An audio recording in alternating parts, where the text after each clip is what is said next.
Well, this week on the campaign trail saw some tests of leadership and another leader with an interesting choice of who he's campaigning with.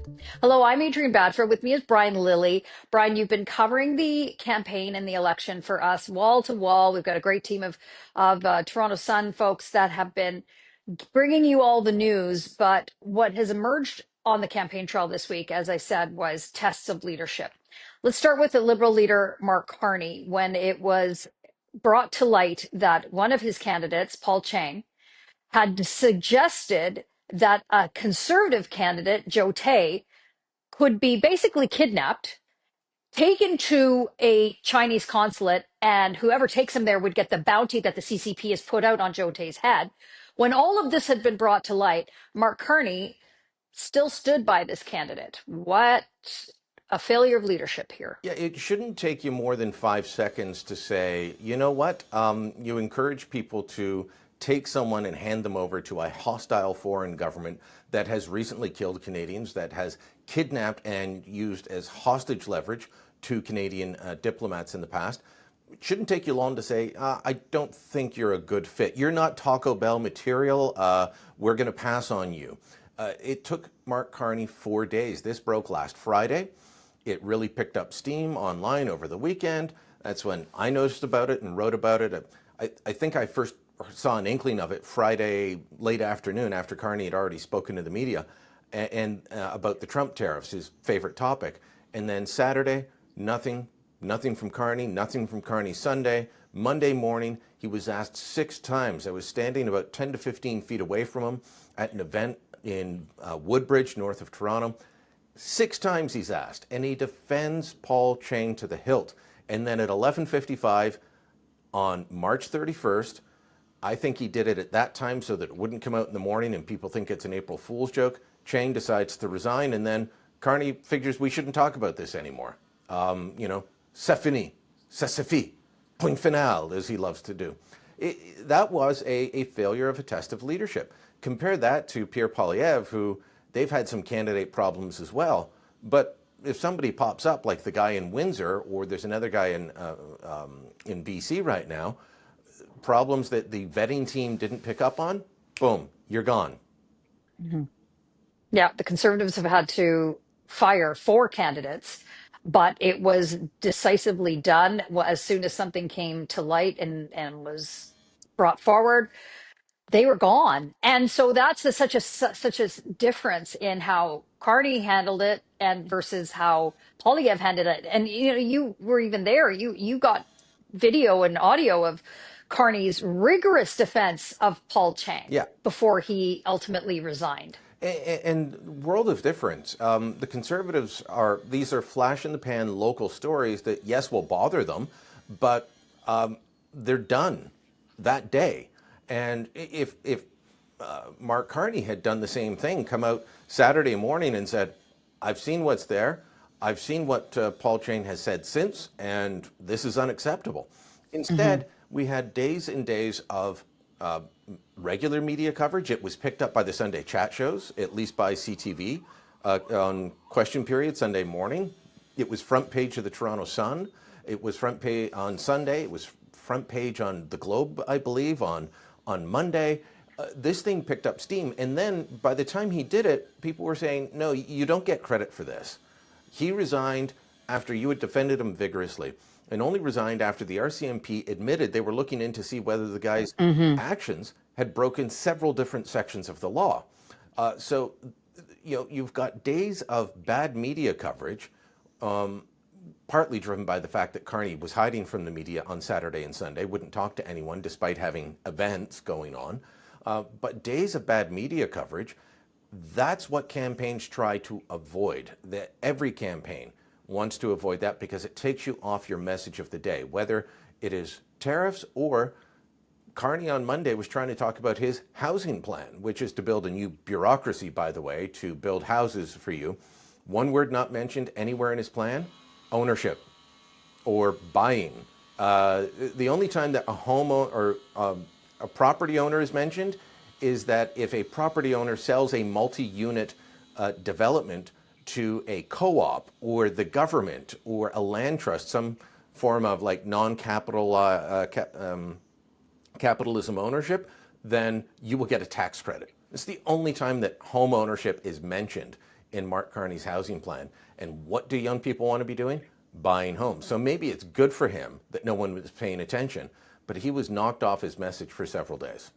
Well, and then after he gets out of the mess of talking about this insane insanity that Paul Chang said about the conservative candidate, then he trips into this whole idea that there will be basically no pipelines built in this country. And for just for context, for months now, years now, we've been saying with this ongoing issue of tariffs, which we're going to get into in a moment.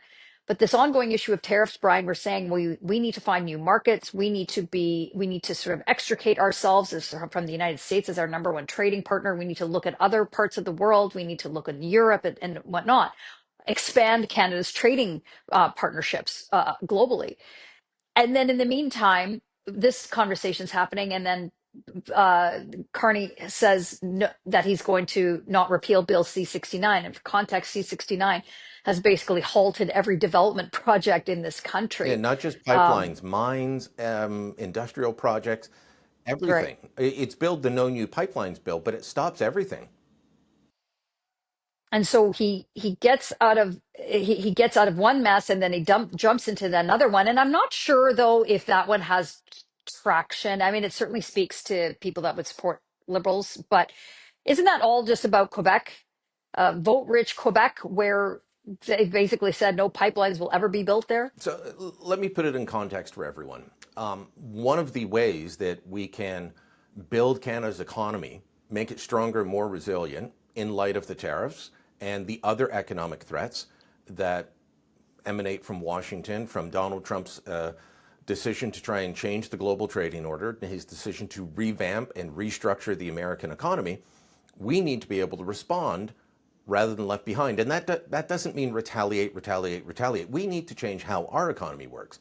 And there appeared to be a consensus around, okay, we need to get serious now, build oil and gas pipelines so that we can get our product to the West Coast and export it to Asia. We need to build west to east pipelines so that Canadians stop importing US oil, use our own, so that we can export these products to Europe.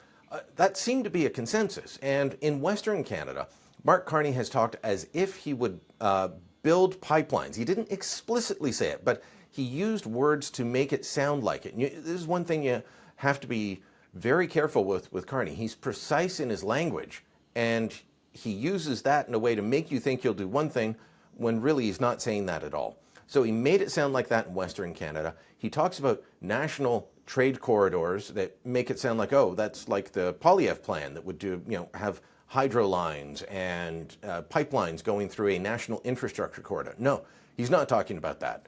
And then he goes to Quebec and is asked about a pipeline in Quebec where there's still strong opposition. He says, oh, no, I would never impose anything on Quebec. No, if you don't want it, you don't have to have it, which will kill any Energy East style pipeline. So Carney is trying to play both sides. He talks about making Canada an energy superpower in conventional and clean energy. Well, he only ever talks about investments in clean energy, maybe because we really are already a conventional energy superpower. By the way, he doesn't use terms like oil and gas. He uses conventional energy. He doesn't want to utter the word pipeline, never does, doesn't want to utter the words oil and gas. And so he was asked directly about C-69 because Pierre Poilievre had said he will repeal it and he will change a lot of things to make it so we can export these products and become the richest country on earth. And Carney asked straight up, says, to answer your question directly, we will not repeal Bill C-69, which the Supreme Court has already ruled is largely unconstitutional. There's a small section that stands, and the rest was declared ultra vires parliament, out of Parliament's jurisdiction. The Liberals are still trying to hold on to this bill despite a Supreme Court reference case. They're waiting for someone to challenge it directly through another court process. The court said it's unconstitutional. They're not standing for that. They're basically challenging the court system by this. All this talk about Donald Trump not respecting judicial independence, look at the Trudeau-Carney Liberals. Yeah, that's right. So there's a whole lot of context there. But Carney's plan will not make Canada richer. He wants to keep going along the lines we're going. He wants to invest in a lot of wind and solar and clean energy and perhaps hydrogen, and build you tiny little So homes. basically keeping the same policies that we've had from the Trudeau government for the last 9 years. So it's not unfair to say that you vote for Carney, you're going to get the same Trudeau policies. All right, let's move Absolutely. on. And meanwhile, Pierre Poilievre, conservative leader, visiting all what we would consider the battleground provinces out in Atlantic Canada, Ontario, out in British Columbia. He's getting big crowds on the ground. Certainly, the enthusiasm factor is a huge thing for conservative voters. The challenge, though, not necessarily translating into the polls per se, but big crowds in places, Brian, that conservative support hasn't been there in the past. Maybe that notion of time for change still is resonating in the face of all the tariff threats. So let's sort of pivot to that part of the conversation. President Donald Trump called it Liberation Day. Everybody, the world bracing for impact. Um, Canada didn't see the huge, massive tariffs that we were anticipating, and that many politicians were scaring us and telling us that were coming. We certainly still have the ones on aluminum and steel. Those still exist, but the USMCA seems to have insulated Canada from much of what President Trump was saying on Liberation Day. Brian, does that take the wind out of the sails of the liberal scare tactics? To a degree, it does. Look, aluminum and steel are still there. There are tariffs that came in on the question of fentanyl and the border and all of that apply to goods not covered by CUSMA or USMCA, whatever you want to call it, the trade deal. Anything covered by that has an exemption. So they're not being tariffed for now. There could be auto tariffs coming down the road, but right now, that's not happening. Not for Canadian-made vehicles, not for Canadian-made parts at this point. That could change. But one of the things that Howard Lutnick, Donald Trump's Commerce Secretary, told Premier Ford and Dominic LeBlanc and the officials that were down there a few weeks ago is after this April 2nd tariff liberation day, they wanted to start moving towards renegotiating trade deals with key partners, and Canada was at the top of the list. Right now, we're kind of stuck because we're in the middle of a federal election. I know they like dealing with Doug Ford, but he can't negotiate a trade deal for the whole country. We've got to have a new prime minister. And so that's where that stands. In terms of the enthusiasm gap in voters, yeah, older voters, the polling would seem to show, are leaning towards Carney, and the driving motivating factor is Donald Trump. In fact, it's two groups. It's voters 55 plus, but also women. Women are much more concerned about Trump and the tariff factor than men are. It's not, I'm not saying it's 100% one and zero on the other. It's just, it's more of a driving, motivating factor. For men and for younger voters, it's affordability, the housing issue, inflation, cost of living. Those are the number one issues.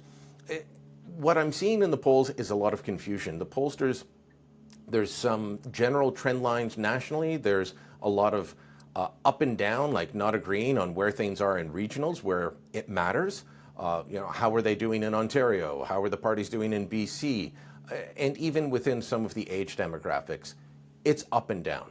But because of all this talk about older voters, younger voters, and boomers, there's so many of them, I went and looked at the numbers. Voters or not voters, but people living in Canada. I don't have the same breakdown for voters at this point, but the population over 55 is a little over 13 million, about 38% of the population over 18.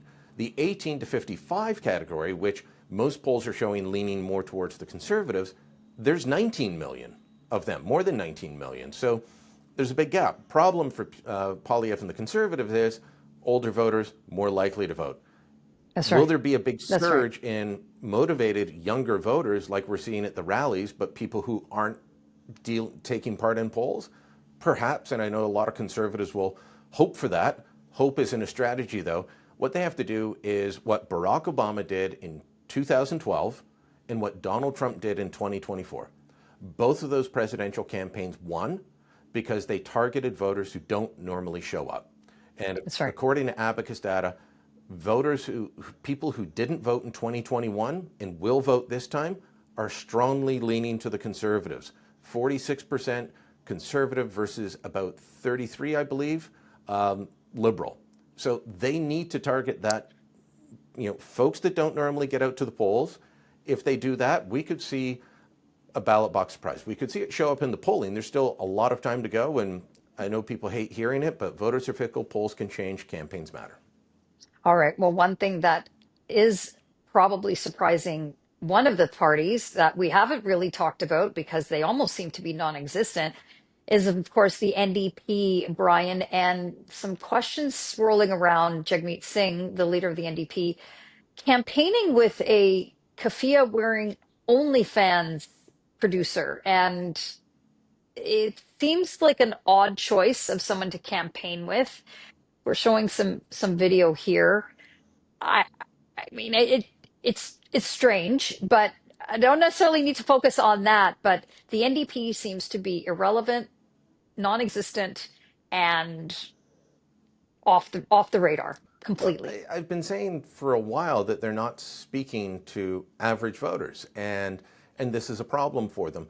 Last election, they got 18%. Right now, they have collapsed in polling anyway, and they're showing 6 to 8 to 11%, depending on the poll. And most of that support, almost half of it, of former NDP voters, is apparently going to Mark Carney and the Liberals. Is it the fact that you're campaigning with someone who, sorry, I did have to look up. This woman is not just doing pretty photos of herself on her OnlyFans page. It's porn.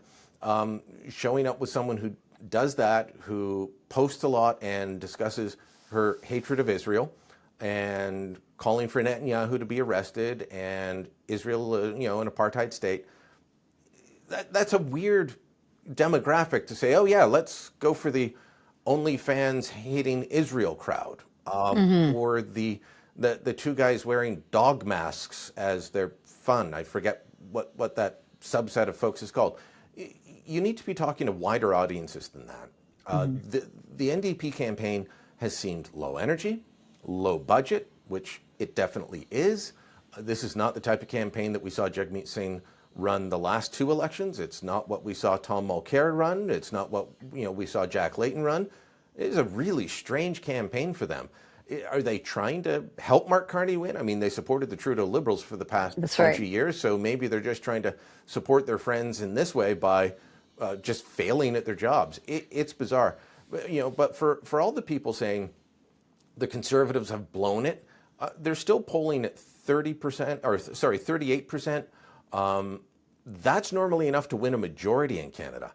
When you've got the NDP cratering to single digits across the country, and you've got the Bloc Québécois collapsing in Quebec, and all that support going to the Liberals, there's very little that Poilievre can do. He's lost a few points since the beginning of the year, but he has not cratered. It's that everyone else has, and that support has gone to the Liberals. Can he overcome it? Absolutely. The election's not over yet. Mark Carney now has to start talking about something other than Donald Trump to avoid sounding desperate. And my view of Carney, since he's an inexperienced campaigner, is if people aren't afraid, well, the more they hear, the less they're going to be enamored with him. Pierre Poilievre had a great line in Toronto on Wednesday morning. He said, "What's his plan? Because a resume is not a plan."